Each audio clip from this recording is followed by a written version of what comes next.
Welcome. Good afternoon. This is Gary Brackett, and I am excited to be here today to talk to you on this first episode of The Breakdown.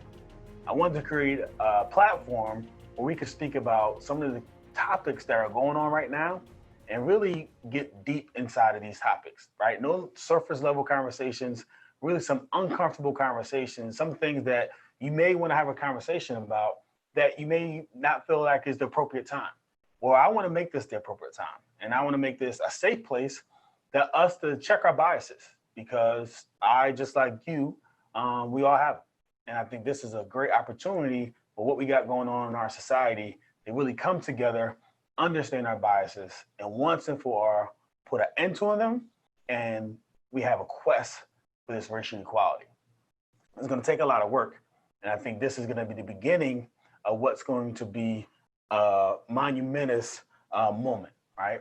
On May 25th, George Floyd was really assassinated on live TV by an officer. And ever since that moment, it really triggered an event in their community, the African American, the Black community to be specific, on where really the injustice of what they've been experiencing with the police for a number of years have really been an issue. And you saw it in the form of protests, which then led to riots, which then led to civil unrest. And a lot of the questions that I've been on the phone and talking to people and really just trying to figure out like why? Like, why is this all going on? What is this emotion built of anger that the Black Lives Matter unit has? And I want to be someone who can really break down that anger, break down some of the struggles that I have seen as an individual, but more importantly, we have seen as a collective group of Blacks in America. And I want to really start with the first notion of how we got here. And I think it's no secret that Blacks were brought here through the slave trade. And through the slave trade, 100 years of free labor, this economy has been built. And I think it was a time in 1712 when the Virginia slaves owners in particular had troubles with their slaves. They called in someone from the West Indies by the name of Willie Lynch to help them out in really honing in their slaves. And what Willie Lynch taught them was a very simple method, but also very diabolical. And what he said was that distrust is far more powerful than trust. Envy is far more powerful than admiration. So what you do with the slaves is you make them distrust one another. What you do with the slaves is you make them really understand that the only person they could trust is the slave owner. And how do you do that? Well, you make the older male slaves, right, distrust the younger male slaves. You make the Black men distrust the Black woman. You make the people with good hair mistrust the people with bad hair. You make the people who live in the valley mistrust the people that live down on the field. You have the people who mistrust the people in the house, mistrust the people that are in the field. And by having this mistrust inside the African American community, the Black community, what they did, and he said, if you do this properly, you'll set them up for hundreds, maybe even thousands of years of distrust amongst one another. Well, not only has that been permeated in the Black community, but also that distrust is with the white community as well. And you can see it every night at news, on the late night news, and how to portray African Americans. You can see that on the disparities in housing, in income, and socioeconomic statuses. So these disparities are still alive to this day. And I think it really started with this type of mentality and this trust mentality. And I think it's really been a huge challenge. And for now, what Blacks are saying that the time is up. And it's time for us to end the distrust, to unite not only as our own communities, but outside of our communities. So I don't think this is going to be a problem at this stage where Blacks are going to be the one to solve it, or any other minority going to solve the problem. It's we're all in this together. And I'm fortunate to have a good friend of mine, Jason Barnaby, on set And I think a day after the protests that were here in Indianapolis, I went downtown to get a haircut, and I noticed the destruction that occurred. And while I had compassion for the business owners who windows were broken out of, I also understood the pain and the frustration of the people that were out there and how they protest. And I did a video, and you saw it on LinkedIn. And in my video, I just like searching for the answers. And I think the answers really lie between us, between the people watching, and really I think it's a collective answer. So I don't think it's someone sitting down like, hey, I'm just waiting for something to do. Do something. And I think you reached out to me wanting to put on some type of event to really get a better understanding. And we thought, what better way to do a webinar, to get together. And I appreciate you coming on. So I just want you to tell the people, like, what brought you to call me on the phone to really talk about this issue, and why are you here? Why you want to make a change? Yeah. Well, first of all, Gary, thanks for having me. Secondly, I think it was even past midnight the night that I watched that. And the thing that I remember most that you said was at the end, you were, because I think that was the day after. So there's still a lot of broken windows. Things weren't even boarded up yet. There was a lot of graffiti still everywhere. And you were just like, man, this is my city. We can do better. We have to do better together. Right. And I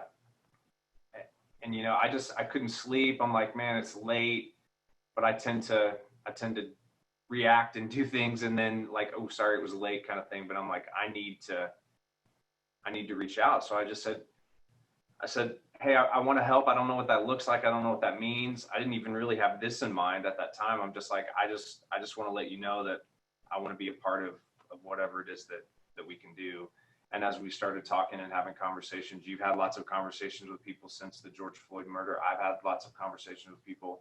And I do think that this is, it's time, when we were talking about it, like, the reason that I really want to be here is because I want to listen and I want to learn. And I think way too many people are just talking. And for me, like, and you saw when I came in today, the shirt that I wear, I have lots of them, but it says comfortable being uncomfortable on the front. Right. I mean, that's been a mantra of mine at Firestarters for over 2 years, but it's so applicable now because this is like, I usually get really excited going to events, like, because I know what I'm going to say. I know how it's going to go. And I was talking with a friend on the way up here, and I'm like, I don't really know how this is going to go. Like, I'm not worried that it's going to go like south and it's going to be terrible, but but it's uncomfortable. Yeah. It's uncomfortable. And I think that until people that are watching, people that are going to see the replay of this, people that are in the networks of people that are watching, until we as a collective can agree that we have got to have uncomfortable conversations that are way overdue, nothing's going to change. No, you're exactly right. And I think it's amazing some of the biases that we hold. Yes. And I think one of the things that I've really been trying to communicate people, that your beliefs are just that. They're your beliefs. They're not actual facts. And if I drew a 6 down on the ground, I would see a 6 and you would see a 9. And we can argue all up and down that I see a 6 and you see a 9, but until you're willing to come see my 6 and I'm willing to come see your 9, we're never going to gain a better perspective, or respect for one another to tackle an issue. Right. So we're going to continue to punt it. And the thing that has to happen for me to see that 6 is I have to leave my side. Right. I've got to come to your side. I've got to stand beside you. I've got to see what you see from the shoes that you're standing in and from where you stand. And that's one of the things I think that got lost in a lot of the stuff that's happened over the last 3 weeks. Everybody wanted to make it about all these other things instead of the question that I ask my friends when I have this conversation and they're trying to make it about other things. I'm like, have you first looked in the mirror and asked yourself, not if, because like you just said, we all have biases, right? But have you looked in the mirror and said, what are my biases? Why do I have them? What can I do about that? And I'm telling you, man, it's uncomfortable to do that. Right. It's a painful thing to walk through that. And I I have realized just for me in the last several weeks, like if you would have said to me 6 months ago, like, Jason, like, you don't understand, you're not woke, like, you don't know what's going on. I would have been like, you don't know me, you can't judge me. But as I have started to look into my own way that I react to things, and I'm reading more and I'm listening more to the other side of things, a different perspective, that other side, gosh, they're there. And it's not a guilt, it's not like, oh, I'm a terrible person. But the question is, why is it taking me so long to wake up? And not only that, for me now, and I know we're going to talk about this at the end, but the so what is really important, right? The what can I do? Yeah. And I think that's exactly, we're going to get to that at the end. I think one of the real key pieces, and I think why this moment is going to be different in time, because I get asked that a lot. I mean, because we saw this with the Trayvon Martin, we saw this with Rodney King. I mean, like, so the killing of unarmed blacks is unfortunately nothing new. And it happens every so years, and we protest, we get loud, but then nothing changes. And I think now that we're in a world with COVID-19 and we don't have the distractions on TV with sports, I think people are now really looking internal, and this conversation has stayed longer. Like, these protests are still going on. Yeah. And I think that's powerful and it's impactful. And I think they need to go on. Right. And we need, and I think of change, whether we like it or not, we're going to change every single day. The life's going to change. Everything's going to change. Right. We don't need change. What we need is progress. That's a great point. What we need is something that actually happened as a result of this. Right. And I think that's what we like. Yeah, things have changed. There's police cameras.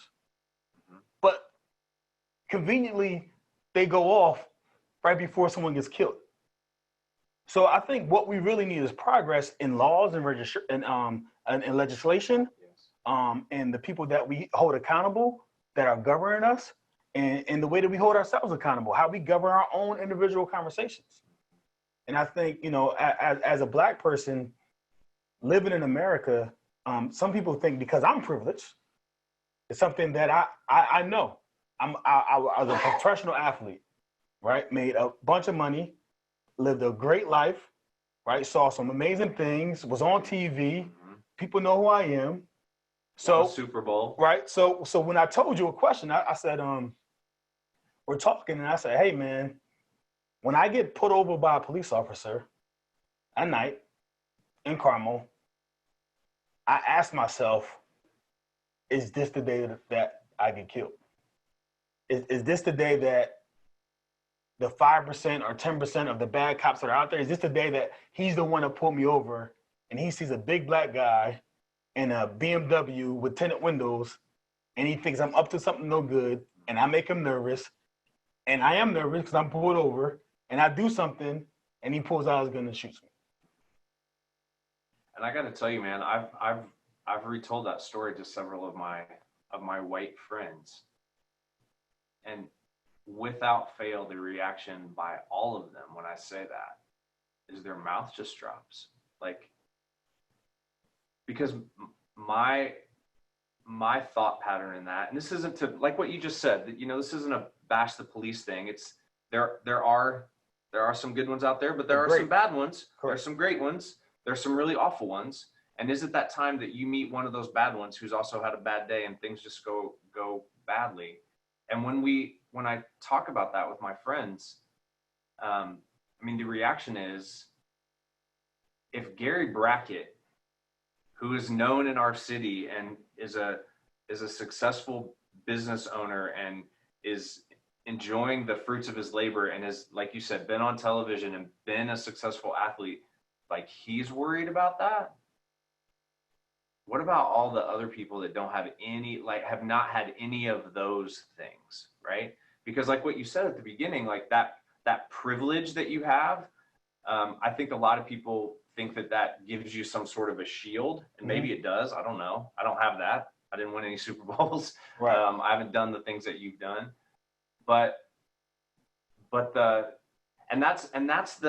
that's the coming to the other side, right? Like, I've actually had people say, well, like, you know, when you talk about the things that happened to George Floyd, the first thing that people want to say is, well, it happens to white people too.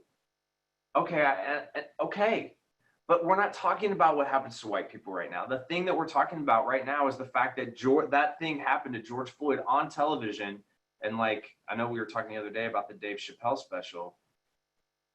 8 minutes and 46 seconds with his hands in his pockets. Like, who does that? Yeah.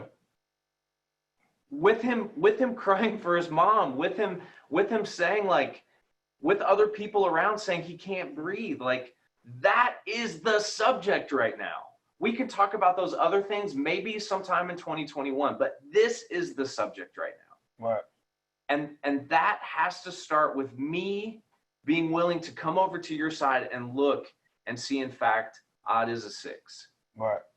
So I struggled with this in the beginning of the show, but I'm going to say it now just because you just mentioned that. So the George Floyd situation, what it really reminded me of, and I have a partner who I work with, BJ Taribi. He does a fantastic job. You know BJ. See you, BJ. So he really he was a political poli-sci major at DePaul, and he is woke SF, right? So my man is on it, right? So he put me on. We're talking about these struggles, the Willie Lynch papers. Like, have you ever read the Willie Lynch papers? I haven't. I'm going to now. So I talked about in the beginning how they talked about the discharge, right? His second stage, and again, excuse me for my vulgar, but what he said is take the biggest, the most tiredest nigger, take his clothes off, tar and feather him, set him on fire, put horses on opposite legs, and beat them until they rip his body from limb to limb. And make sure that the other male niggas, female niggas, and infant niggas are watching. After that, beat the other male niggas from an inch from their death. Do not kill them. Keep their bodies strong and control their minds. And that type of mentality is still persuasive in our communities. And when I saw the officer's knee on his neck, that's what I thought of. Let's in their minds, let's show Black people what's acceptable and unacceptable. And by having another public lynching, we're gonna show Black people that you can't do this. And for you to know that you're being recorded on television for that long and then hands in your pocket without a care, it's that Willie Lynch mentality that we have been affected by for 400 years. So when we talk about systematic oppression, that's what we're talking about. It's not overt anymore, right? It's so institutionalized and so intentional that it's unconscious. Yeah. And that we don't even think, no, that can't be. You're throwing out the race card again. Because for years, I tell people when I get pulled over in Carmel, it just happened, behind a Target, my license had ran up in my car. The cop came behind my car, and this time I'm in my catering vehicle. His hand is on his holster, like 12 o'clock. So, right, so I'm taught, right? We have the conversations as Blacks, 10 and 2. My hands are on 10 and 2. Officer comes to the car, gun on the holster, and he circles the car, not a straight beeline, circles the car, seeing who's in the car, seeing how I am. So I'm like, all right. Heart's racing. But first question, do you have any weapons in the car? So I'm thinking already, yeah. Like, this is the one. So then he says, license and registration, please. And I looked at him before I reached over to my gun, to my glove box and said, I don't feel comfortable turning my back to you right now. Like, until you take your hand off your gun, I'm not turning and giving you my license and registration. Like, this is my name. This is who I am. My office is right around the corner. We just renewed it. Shame on me. It's not my car, but I'm not turning my back to you with your hand on your holster. So he takes his gun off his hip.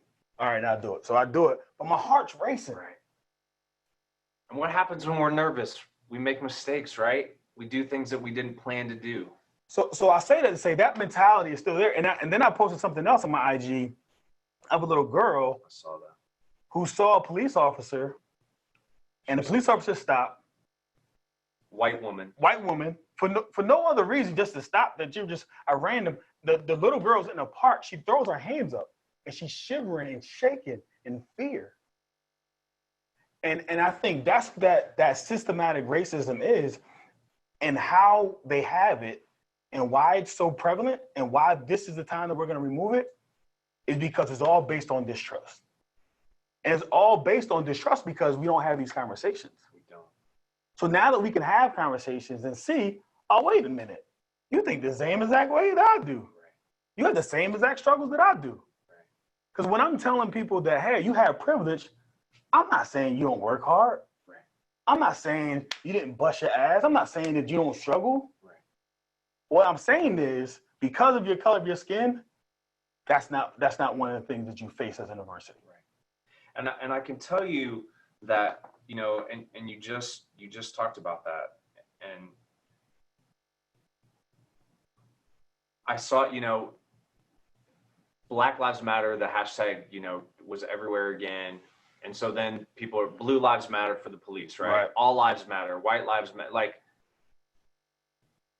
and the thing that drives me insane about this country is the way that we swing from one extreme to the other. I remember when I lived in Europe, we came back once, and that I think it was the Atkins diet, like no carbs or whatever. Mm-hmm. Like, yeah. I went to Burger King, and they're like, we don't, like, you could only get a bun on like one of the burgers. All the other ones had lettuce or something. And I was like, this is burger. Like, what?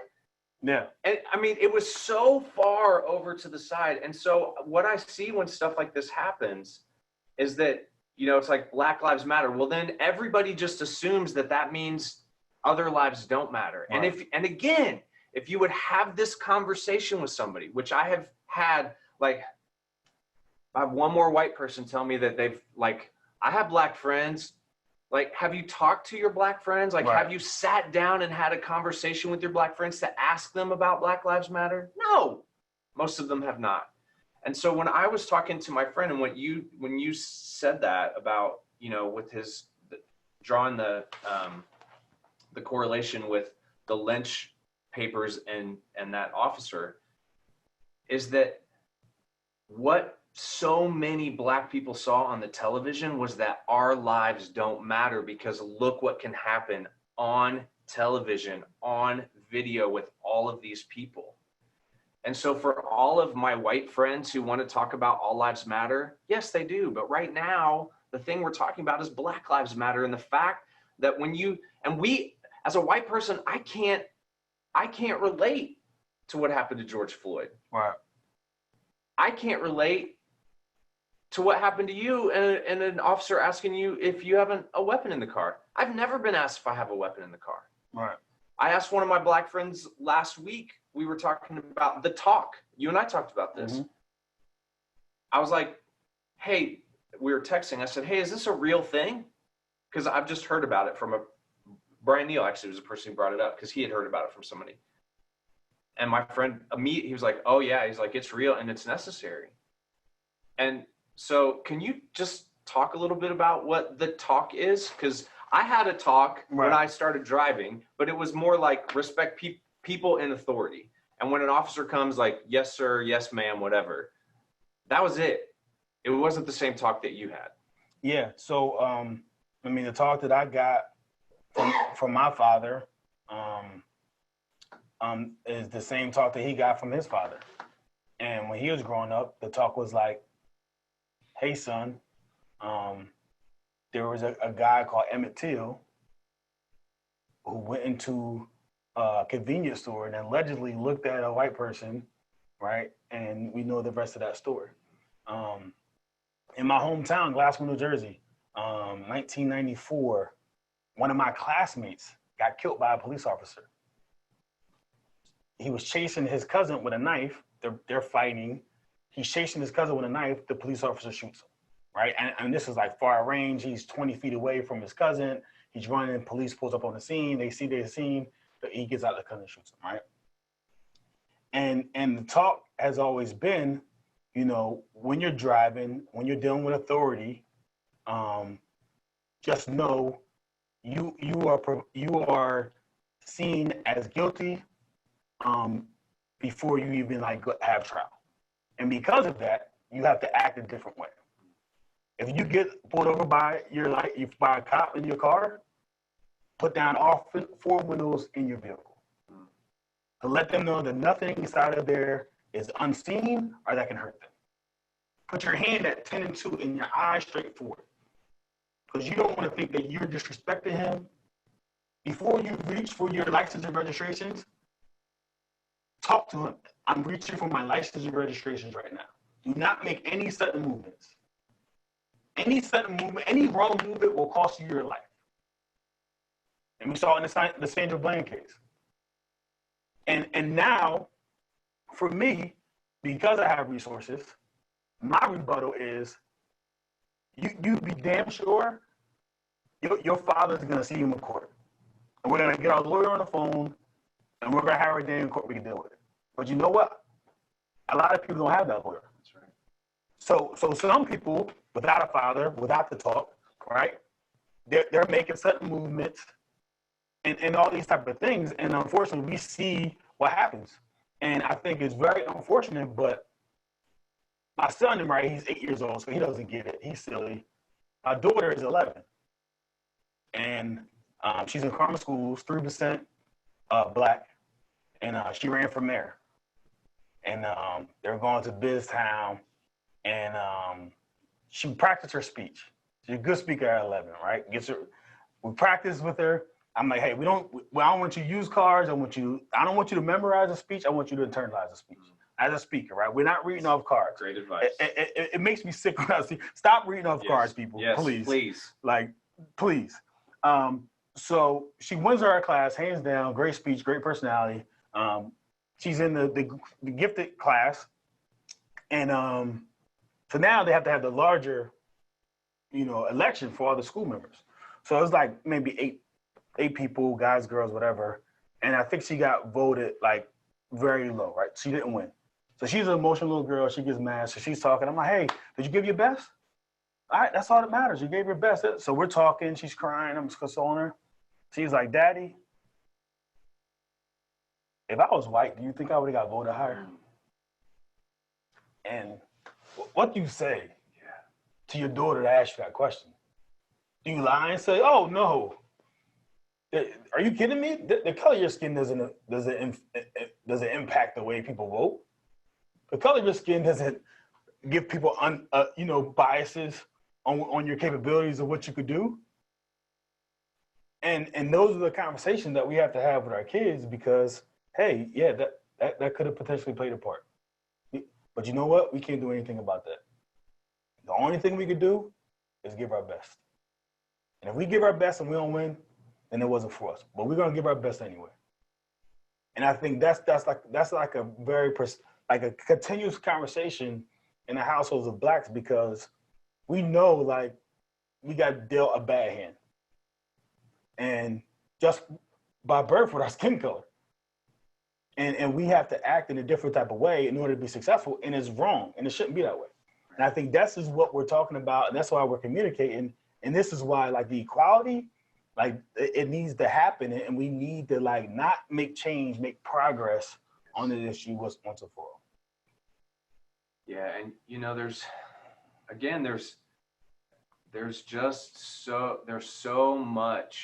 so much opportunity during this time, because I will tell you that I am having more conversations about race with my white friends than I have ever had, ever.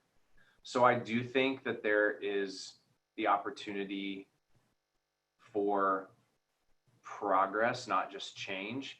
But that also, like, in addition to getting comfortable being uncomfortable and having these kinds of conversations, and again, not if we have bias, but what are our biases and what can we do about it?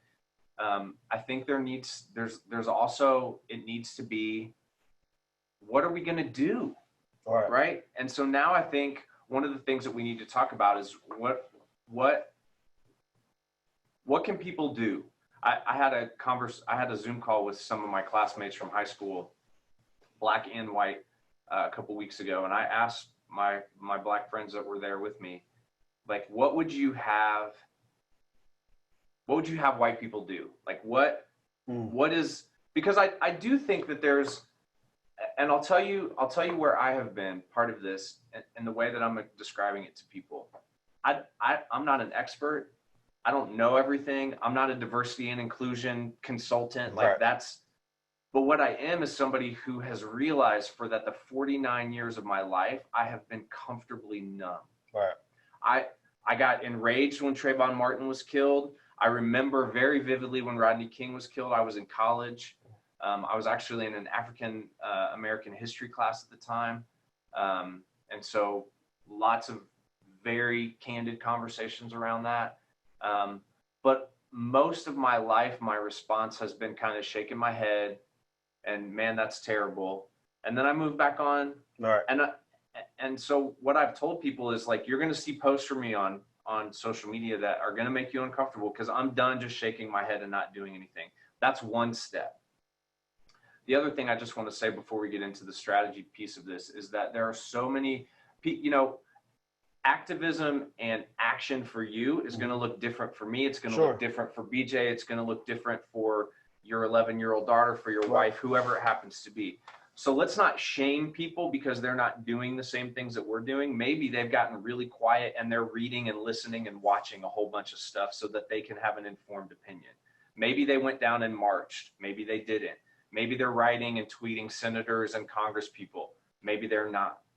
But what are some things that we can do to have those strategies for action so we can start implementing? Yeah, I think you're exactly right that different people is gonna require different things from different people to move the ball forward. And marching, posting, legislation, writing people, having uncomfortable conversations. But for me, I deal a lot with businesses and business owners specifically. And the conversation I had last week was like, hey, my business is in a 30% Black community, and I have 0 Black people that work for me. Like, why is that? What am I doing wrong? So I had a conversation like, one, like tracks alike. So if you don't have any Black people in your organization, the likelihood of you gaining more Black people in your organization is very low. Right. Why? Because as a Black person, we're taught like if no one in there looks like me, they probably don't hire people that look like me. Right. And nor do I want to be the one that breaks the barrier cap. Like I don't want to be the Jackie Robinson in this situation. And let me flip that real quick, that 6 and 9 thing again. I just want for the white folks that are watching this right now, think about you walking into an all Black business. Right. And you don't see a white person anywhere. Do you still put your application in? Is that still somewhere that you want to work? But not only that, they're playing Black music. Right. They're talking about Black things, Black shows. Right. They're celebrating Black holidays. Right. It's Black History Month, and you walk in. It's June 19th, right? And you're like, look, what's going on in here? Like, hey, but I'm Jewish, or can I celebrate this? Nah, we don't celebrate here. We like February is our biggest month of the year, and then it's June 19th, right? And so it's so uncomfortable. So this whole joke about this whole diversity and inclusion, right? And I talked to people, and one person was like, diversity means that we're all together, but they were like, inclusive still feels like a bad word. It seems like we're trying to force something. Mm-hmm.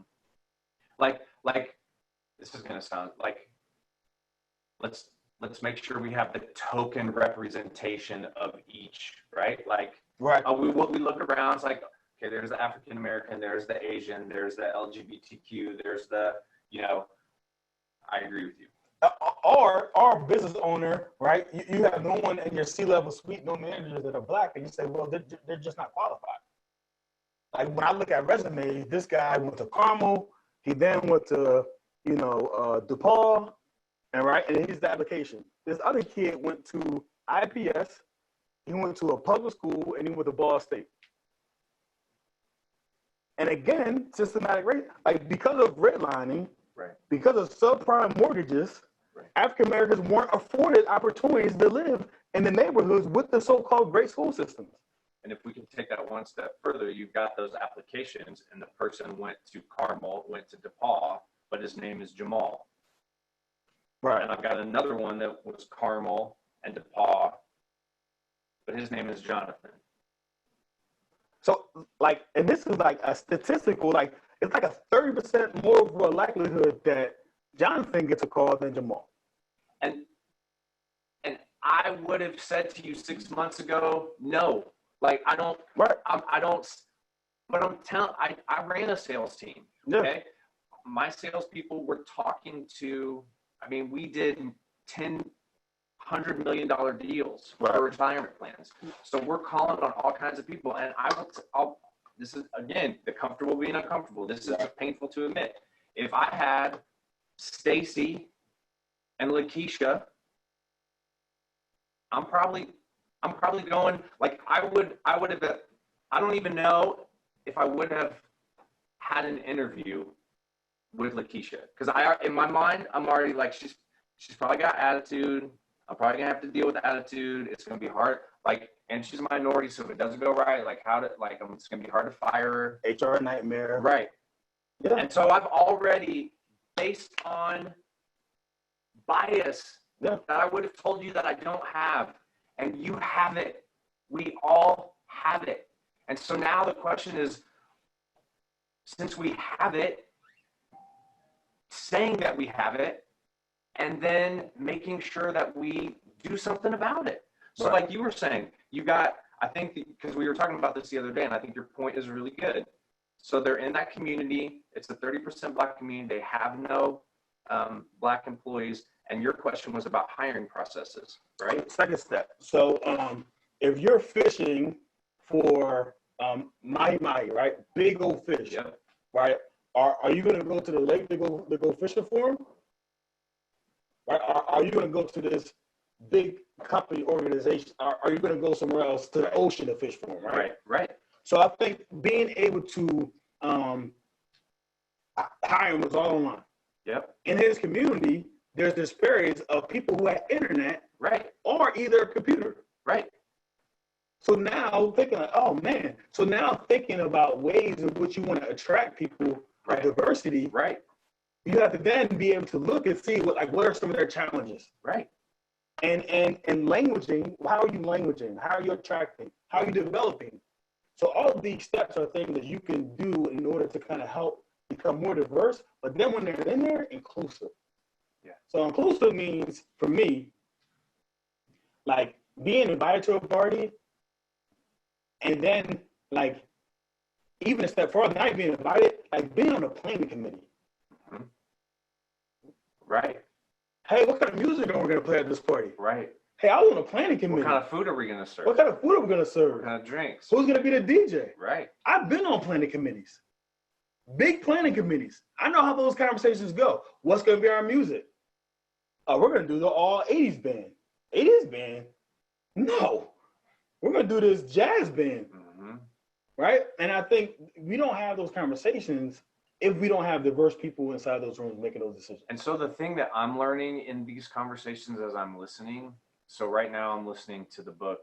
I listen because it's hard for me to sit and read. I'm listening to the book White Fragility. Mm-hmm. I'm going to do a Facebook book discussion sometime in July. Again, I don't have all the answers, but I think it's good to have a dialogue. So what somebody was saying was, what the author said was, you show up to this party, mm-hmm. and it's an all 80s band. Right. And most of the music that's getting played is white music.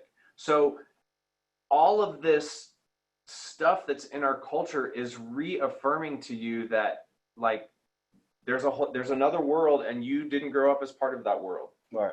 That music wasn't played in your kitchen, right? This food wasn't served, maybe. And there's so much, again, that I didn't even think about. I was having a really interesting conversation with a guy that was at my high school at the time that I was. He was the president of the student body before I was. He was Black. And he had put something online about the drama department back in the day. And he said he was in drama. He was president of the student body. He was an incredible, he played football. Just talented and gifted. He was a musician. And he was like, but the underlying rule at the time was you can't have a black leading male and a white leading female if there's a kissing scene. And I had never thought, I mean, it's just one of those, like, I've had so many moments in the last several weeks where it's like, I've never thought about that. Yeah. And I'm hopeful that in 2020, that wouldn't be the case, right? That it wouldn't matter what color somebody's skin is to play the part. They got the part because they're the most qualified person. But I think, you know, you're talking about business leaders and looking at their hiring practice. For me, some of those things that people can do, like, are you listening? And when I say, are you listening, like, are you listening without an agenda? Because so many people I know, and I mean, I think this is just part of our culture. You can see it when you're talking to somebody who's just waiting for you to get finished. They're listening for a response. And they're not listening at all. They're just waiting because they want to talk. So are you listening to listen, not listening to talk? I remember White Man Can't Jump. There was a scene, Rosie Perez and Woody Harrelson. And it was like, you listening, but you're not hearing. Yes. Like, I need you to hear me. Yes. And there's a difference. There's a huge difference. So are we listening? Are we listening without an agenda? And as we're listening, are we learning? And to me, if you're learning, what are you doing about that? And for me, that's one of the reasons I wanted to come on here with you today. Because I'm learning and I'm stepping out into a place that's uncomfortable for me. I learned some things today just in this conversation that I'm going to take back with me and go do other things. What are some other? A big thing when you're having those conversations, I think, is clarifying questions. So often you'll say something, and I hear what you said, and then in my mind, it meant something different. And what I tell people is like I speak for a living, so what I said is what I meant. You don't have to like, oh, he said this, but it meant no. I said exactly what I meant. And if you don't understand that, ask me a clarifying question so I can give you more specifics on exactly what I'm talking about. Right. Are we clear? And I think so many people, like you said, listen with that agenda. And when you say something, oh yeah, he's just like them. Well, Black Lives Matter means white lives don't. No. And if you would have the conversation to try to understand and see the 6 instead of the 9. Right. Nah, I think that's a great. What's your next thing as far as actionable items that we do? We have a few minutes left and definitely want to make it impactful in terms of actionable items. So one of the things that I've heard a lot of my white friends say is like, I'm not saying anything right now because I don't want to say the wrong thing. Right. I understand that to a point, but I do think that there are, like, one of the reasons I wanted to do this is because I speak for a living and I facilitated for 20 plus years. I feel like I could facilitate a good conversation. That's why I'm going to do this book discussion on white fragility. I don't have all the answers. I didn't write the book. I'm learning as I'm listening to it and reading it through listening. What can you do? If you have always been like a social activist person, find one person's cause in this whole thing and get behind it and rally your friends and get educated and educate your friends and tweet senators. And, you know, if you are a social justice person that wants to see laws change, then get involved with the laws, right? If you don't know, watch some documentaries. And I think this goes for individuals and people who are business owners.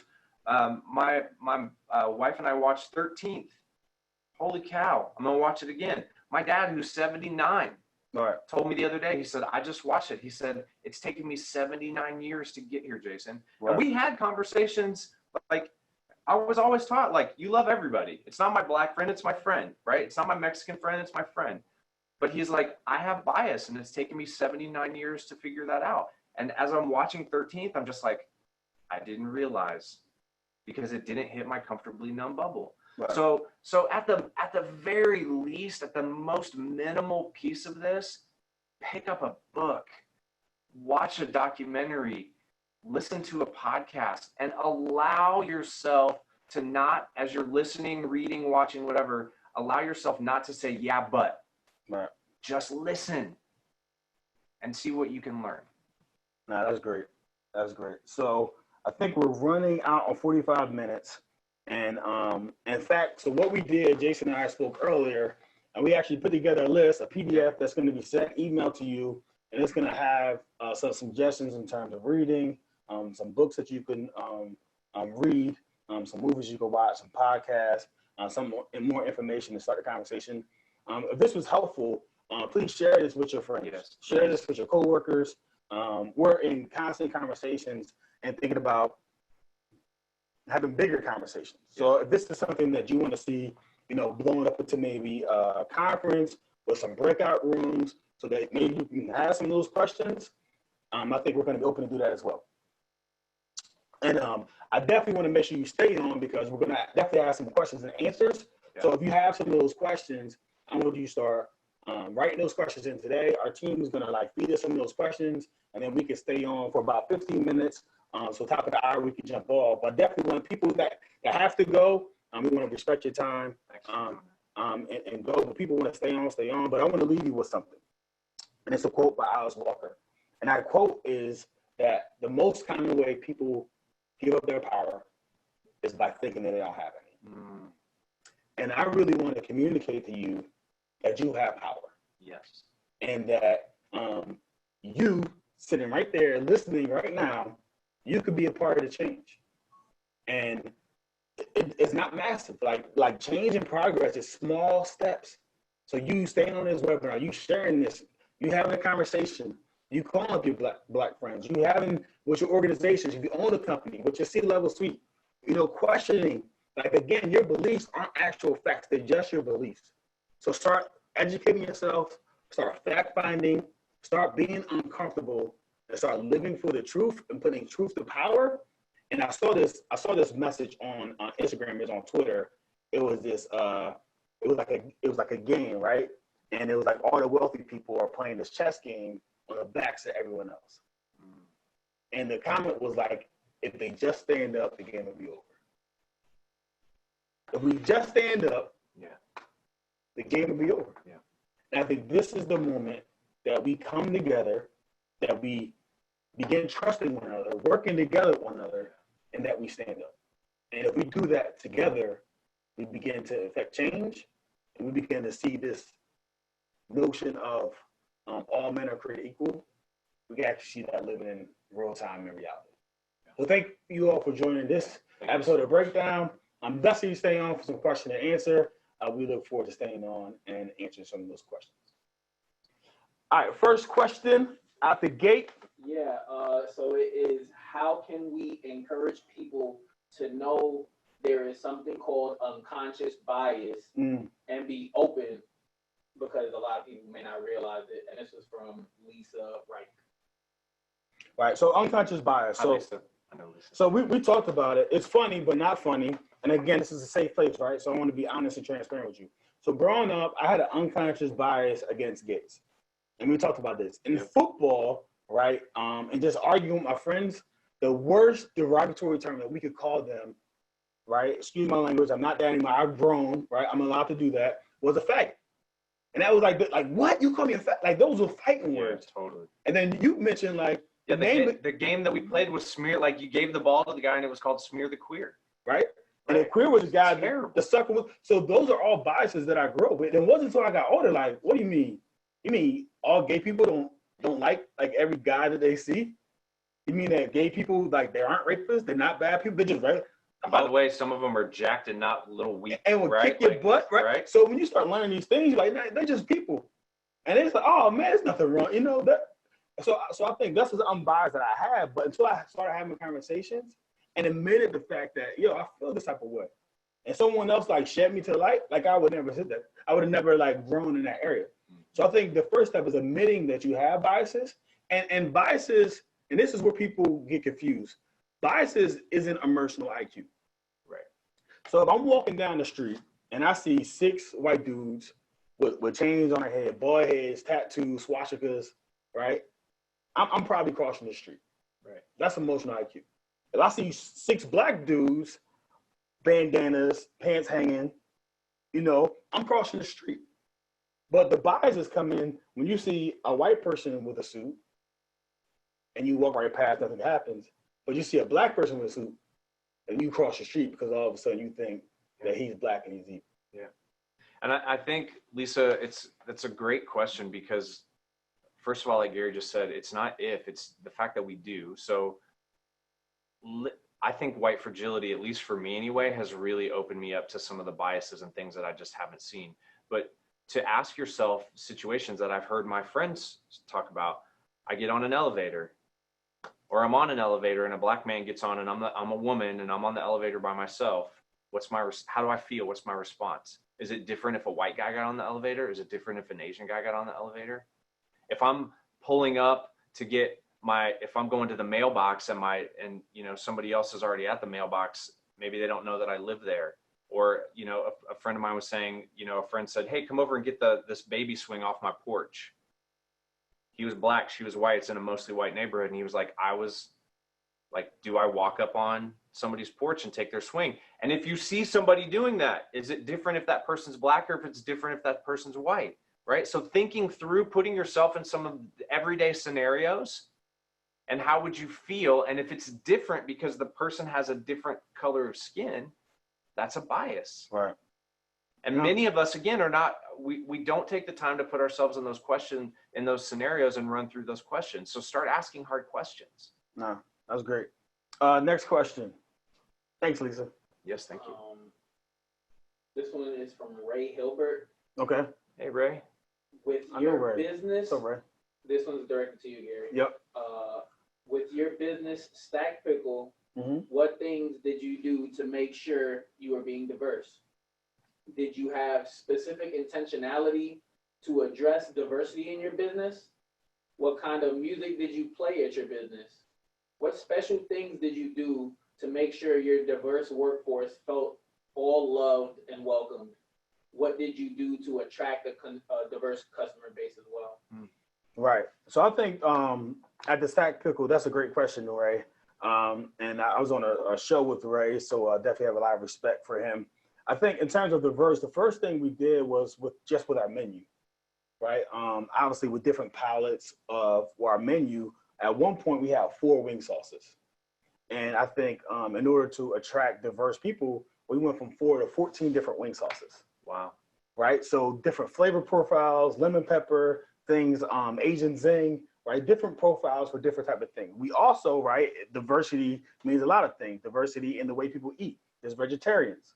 So we had a really initiative to put vegetarian items on our menu, right? Diversity in the way that we attract our talent. So I'm a big proponent of just not recruiting, but me walking around with business cards. Like I handpicked some of our managers. Diverse managers I've handpicked. One of my best managers, I went and he was working at a convenience store. And I said, hey man, if you ever want extra hours, if you ever think about the restaurant industry, I'd love to talk to you. So people ask, how can you find diverse people? There are diverse people. You've seen them. It's being open. Talk to them. Yeah. If I see anyone in the business and I'm talking to them, like I don't hire for skill.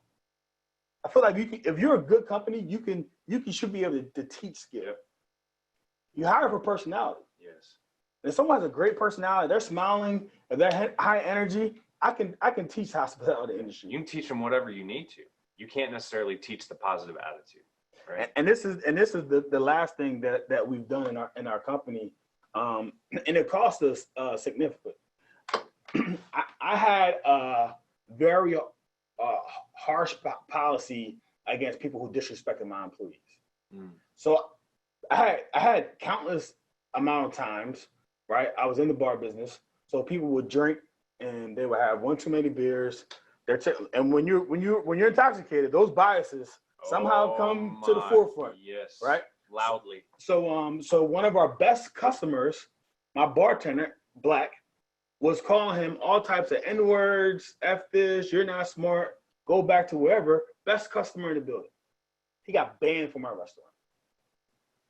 And our employee, and then he was like, oh, your employee said this, da. Like, I took 100% side with my employee. I was not saying, oh, he's our best customer, I can't lose him. He's going to tell all his friends to don't go. Like, no, it was a no-nonsense policy. If you disrespect one of my employees, especially in racially, like, you got to go. No questions asked. I'm always going to side on the side of my employees. And I think we're taking up on them in numerous amount of instances, they really knew that, you know what, this is a safe place. And I think by doing those type of things, that's how you create a diverse workforce. Well, think about the message you sent to that employee too, that you don't, and I think this happens a lot. You have a policy that's on the wall or in a handbook, but when it comes time to enforce it, it's like, well, he's our best customer. I don't really want to lose. Like he could. How about we just apologize to you? Would that do it? Yeah. No. He's banned. That's great. Yeah. So that's definitely some things that we did inside of our business. Next question.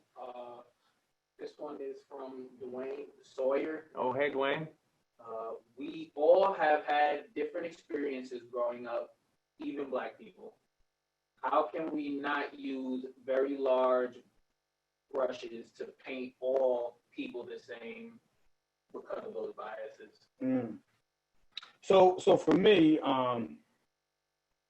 just like when I'm talking about police officers, I'm not saying every police officer is bad. I'm not saying every local official is bad. I'm saying that we have a broken system. Yeah. And I'm saying that your beliefs of that, he's a cop, I gotta respect him, may not necessarily be the reality. This cop is doing something that's unbiased or unjust. He should not be protected. And the same way, I think that all the protesters that are protesting aren't bad. All the protesters aren't the ones rioting and looting. Right. So it's amazing how some people could think that, hey, you're saying all blue lives matter, let's support the cops.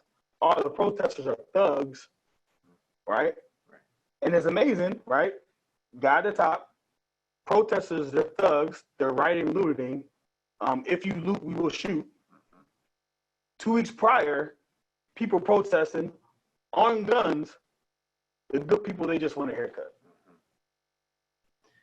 Yeah. And, Dwayne, I think also that, in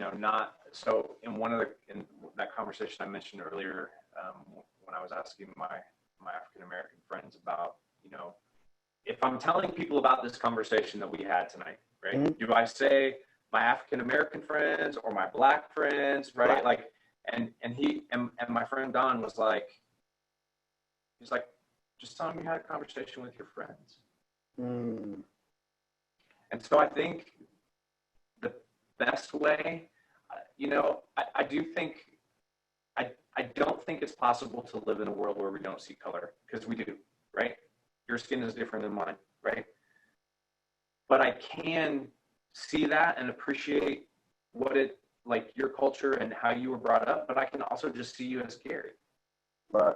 And I think until we really start to see each other just as people who want an education, who want to raise their kids in a safe place, who want to have a good job that fulfills them, who want to pay the bills, who want to live in a neighborhood where they're not afraid, who want to be able to put food on the table. Those are all things that all of us want.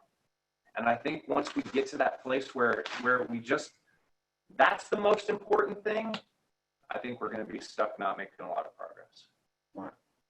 Great question. All right. Next question. That's it. Run out of time. You're right at the top. Yeah.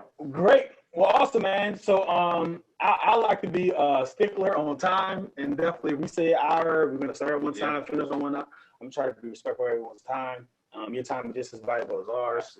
So definitely want to respect that. So thank you again for tuning in. Share this with your friends. Let's continue to have these conversations, man. This is great. I look forward to continue the conversation and continue to look for us on the breakdown. You have an event coming up. What is your event? So it's next Thursday. It's a not closed, but it's a conference for very specific folks. Okay. It's for the 360. It's a virtual keynote that I'm really excited about. But if you are interested in looking into what that bias is, check me out on Facebook, because we are going to do a white fragility book discussion starting in July. Awesome. And for me, GaryBrackett.com, definitely join the newsletter. I'm definitely doing speaking engagements. I know a lot of people are going virtual, so we definitely set up to do a virtual speaking engagement, give you a powerful talk for your organization. And we're going to be doing more conferences here soon, so definitely stay tuned for that. Thanks again for your time. Thank you. Share the message and take control, right? All we have to do is stand up and believe that we have power. Thank you, guys. See you later. Thank you.